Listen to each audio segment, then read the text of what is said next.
終於去咗傳說中台灣自助餐天花板嘅台北101享 A Joy。由於我係正常人嘅食量，所以去之前已經做咗啲功課，避免浪費戰力。首先係好多人都話正嘅燒雪場蟹腳係 OK 嘅，某啲部位呢有少少乾淨。而本日 No.1 嘅海鮮呢，就係呢個龍蝦啦，佢選用法國嘅龍蝦啦，個肉質係偏腍，唔係彈嗰隻，但係好鮮甜嘅。呢個乾貝都好好味，我食咗好多粒。而我另外最中意嘅就係呢一個蜆湯，粒粒蜆都好肥，好飽滿，好鮮甜。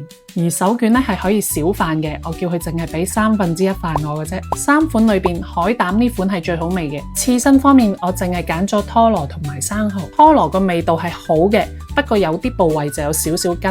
生蠔雖然好大隻好飽滿，但係今日來貨個味咧就偏淡啲。甜品方面，一定要留個位俾呢啲特別口味嘅朱古力。